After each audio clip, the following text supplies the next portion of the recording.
Hello, Ann Jessie here from the Elyria Arts Council.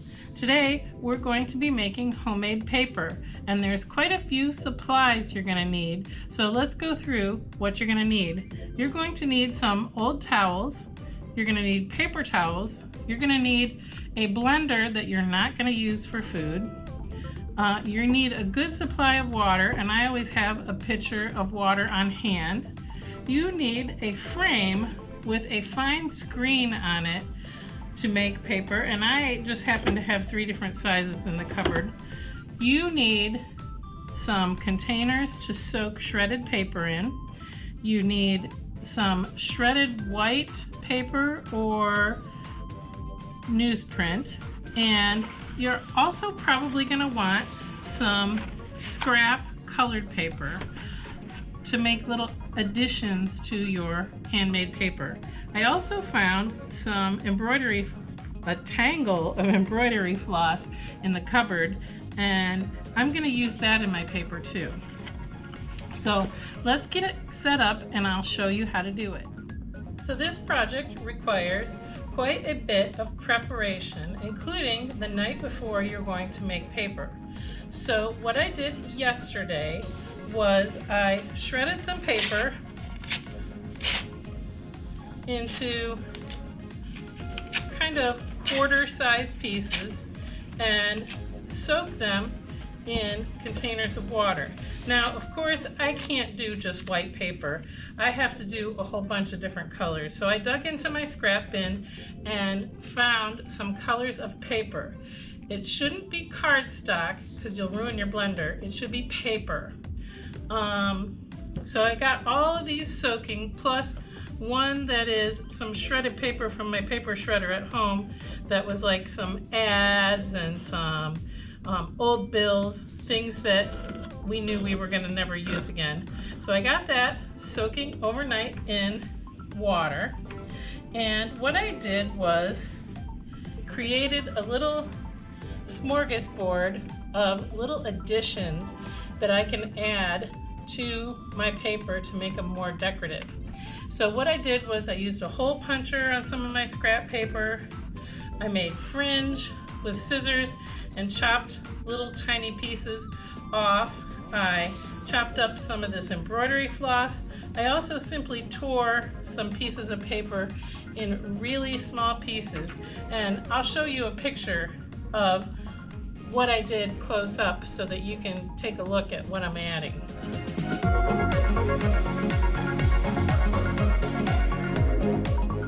So this is a very wet and messy project, and it's a good idea to have a sponge and some paper towels on hand. Let me show you how to make the paper slurry, and then we will make some paper. So what I usually do when I'm making a color is I at least take some of my white or my neutral color, shredded newspaper or white shredded paper, and I put that in the blender. Let's do red. So I'm going to take some of my red soaked overnight paper and add it to my blender. Now, you need a good amount of paper to make this happen. So I'm going to layer, I'm going to use all of my red, because you need a lot of slurry in your bin to get things to work right.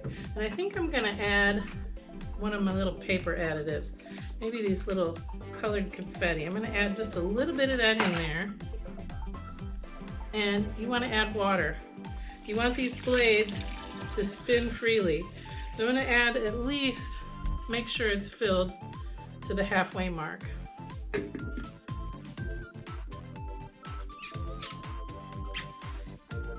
Spin my lid on tightly. You want to liquefy this until you get what looks like a milkshake.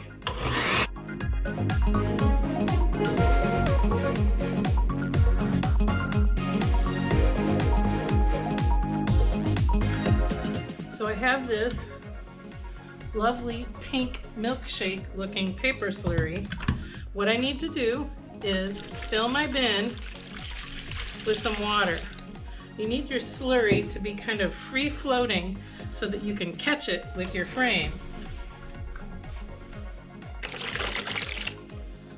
And if you want to get every little bit of slurry out of there, you can add just a teeny bit more water, get it off the blades and such. So once you have your slurry in the bin, what you do is take your frame, and I want the smooth side and not the three-dimensional side of my frame to be up. And what I'm doing is kind of sliding and dipping it under the slurry. And I want to get as much slurry as I can on top, and I want to jiggle, okay, and let it drip for just a little bit. And then you kind of flip it onto your paper towel like you're closing a door. And you can see if it has released, and if it hasn't released, what you do is take a sponge and tap it. And you can see it peel away from the frame. And if it doesn't peel away from the frame, work on tapping it with that sponge. Now, what I tend to do with my paper is use it behind an image when I'm making a greeting card. So I have a cool, textured, colorful piece of paper behind my image. So I like it to have this little jaggedy, deckled edge. Now, if you want your paper to be nice and straight on the edges, what you have to have is another frame on top with no screen that you remove before you flip the paper. That's a nice thin sheet. Now, what I can do while I'm dipping this second piece is put a little bit of my little sprinklies in there, my little additives. So I'm adding some little tiny dots that I punched and flipping it, using my sponge to tap it,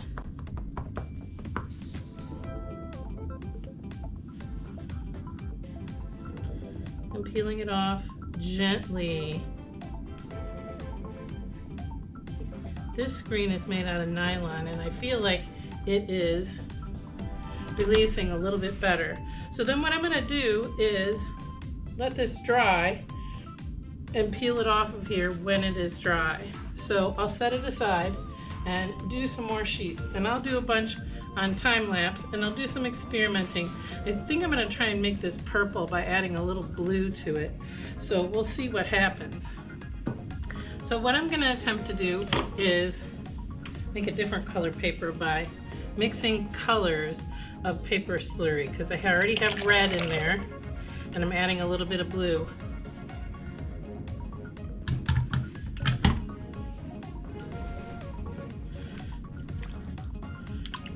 And I also have, oh yeah, that's coming out. I also have another frame to go on top of my screen frame so that I can make a straight-edged piece of paper. So I'm going to get as much slurry on there as I can, and I'm kind of jiggling to make sure in both directions, back and forth and side to side, to make sure that my paper is kind of even. Now, I noticed that my fingers were sticking to my little add-ins, so I found myself a little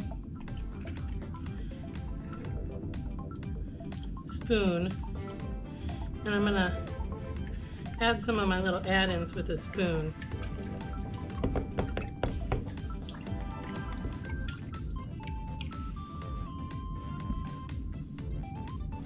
Lift your frame off.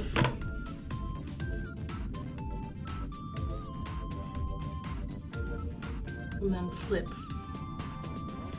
It should come loose.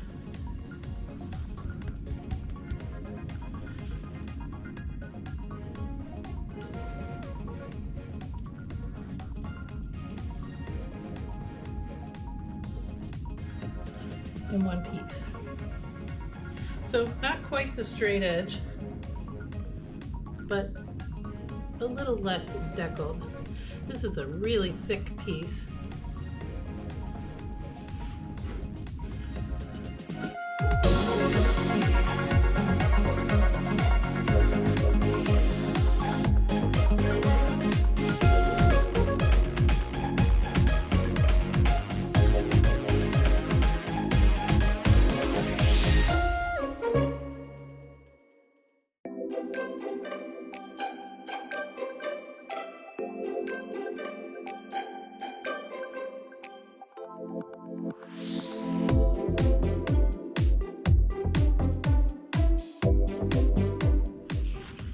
So I've started peeling my pieces of handmade paper from the paper towels. I let them dry overnight, and I've found that the best technique to peel these is to get it started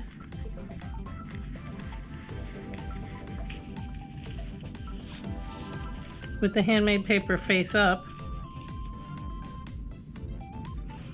and then to flip it over and hold your hand on the paper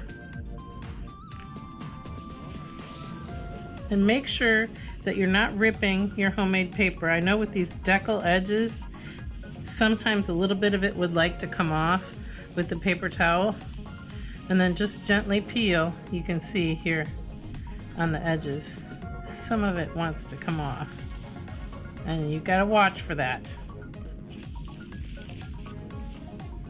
But you can see, because I flipped the top side toward the paper towel, you can see that the little sprinkle ends that I added are on the side facing the paper towel.